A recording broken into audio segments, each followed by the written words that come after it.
Oi, pessoal, tudo bem? Eu sou a professora Camila. No vídeo de hoje, nós vamos entender qual é a diferença em português entre a, a, a e a. Vamos tentar entender um pouquinho mais o que são essas quatro pequenas palavrinhas em português. Vamos lá!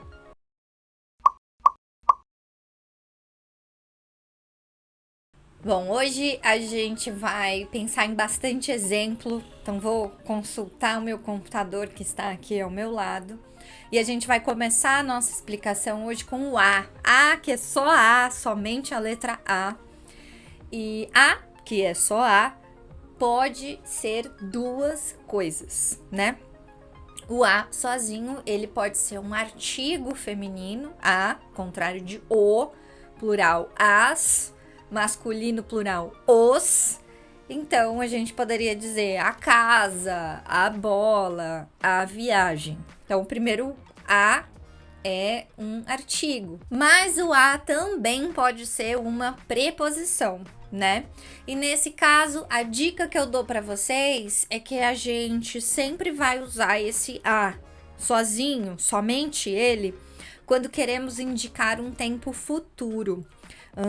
Como assim, Camila? Olha só essa frase. Elas vão desembarcar daqui a 2 horas. Daqui a 2 horas é algo que ainda vai acontecer. Então, tentem lembrar desse daqui a, que vocês vão saber que é um a de preposição. Dentro de 2 horas, elas vão desembarcar. Tá certo? Então, esse foi o primeiro a sozinho, o a somente ele, que pode ser um artigo feminino ou essa preposição que nós vamos indicar um tempo futuro.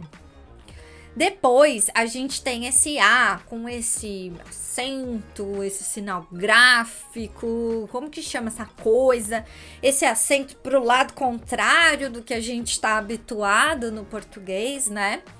Bom, muitos de vocês já conhecem a crase. A crase, oficialmente, ela não é um acento gráfico, né? Ela não muda a pronúncia dessa palavra, ainda é a, não tem uma pronúncia diferente.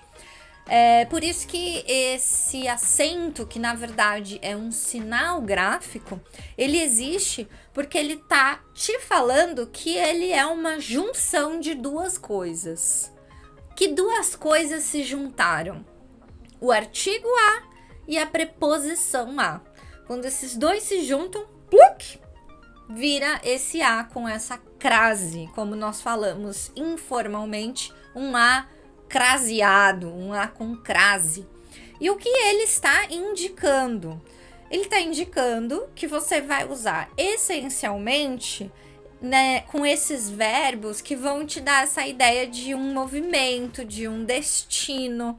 Como, por exemplo, na frase, vou à praia no fim de semana. Por que eu vou à praia? Porque eu vou a de preposição, assim como o para, e o a do artigo feminino. No Brasil, com certeza, a gente também poderia dizer vou para a praia no fim de semana. E essa é a dica que eu dou para você. Tá em dúvida se tem essa crase ou não tem essa crase? Substitui por para a, que inclusive é muito mais comum no Brasil a gente dizer vou para a praia do que vou à praia.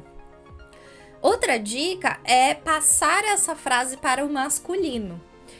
Praia é uma palavra feminina, mas mercado é uma palavra masculina. Então, como que ficaria? Vou ao mercado. Se é ao mercado, você já entendeu que aqui a gente precisa do a com essa crase. Gente, existem várias e várias regras sobre o uso da crase. Acho que valeria um vídeo inteiro só para falar sobre isso, talvez um curso inteiro somente sobre os usos da crase. Então eu vou deixar esse assunto para um próximo momento. O que é mais importante? de vocês se lembrarem nesta aula deste vídeo aqui, que é a junção do artigo feminino a com a preposição a e que vira esse a com a crase.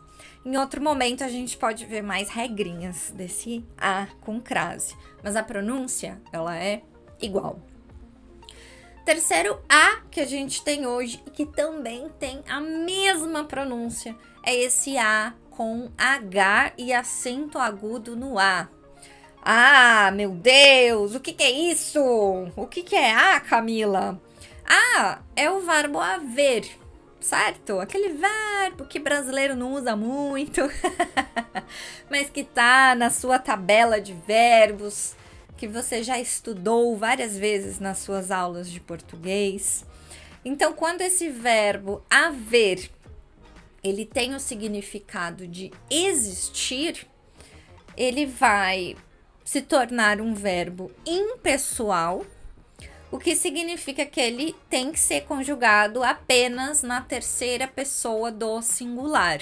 Sempre será a. Se você fala espanhol, você está muito habituado a essa estrutura, porque espanhol é o ai, né? Há um parque lindo perto de casa. Ah, o que muitas vezes o brasileiro fala? Tem. É muito comum substituirmos pelo verbo ter. Existe um parque lindo perto de casa. Há um parque lindo perto de casa. E um outro caso desse verbo haver, esse a, é quando falamos do passado. Vamos voltar um pouquinho, que eu falei para vocês que o a sozinho é futuro. Quando eu disse que elas vão desembarcar daqui a 2 horas. Lembra que o a sozinho é futuro. O a com h é passado. Então, o a com h vai ser eu moro no Brasil há 10 anos. Outro verbo que os brasileiros usam muito. Eu moro no Brasil faz 10 anos. Aqui com o verbo fazer, tá? Temos aqui essa possibilidade. Então lembrem-se dessa dica super importante. O a sozinho é futuro, né? Em estruturas com essa ideia de indicar um tempo no futuro. E o a com h vai indicar algo no passado. E para finalizar, o ah! Esse aqui tem que ser falado com emoção, gente. Ah! Porque é uma interjeição. É algo que a gente usa para indicar uma surpresa, um alívio, uma ênfase. E aí ele vai ser escrito assim, AH. Ah! 2 exemplos maravilhosos para vocês. O canal Brasileirices. Ah, claro que eu conheço. Uma surpresa aqui, né? Também. Ah, sim, claro. Que bom que você passou no CELPE-BRAS. CELPE-BRAS, se você não conhece, é o exame de proficiência em língua portuguesa. E esses foram, então, os 4 As, os 3 primeiros com a mesma pronúncia, e o último, um pouco mais alongado. Ah! E foi isso, espero que você tenha gostado, espero que você tenha aprendido.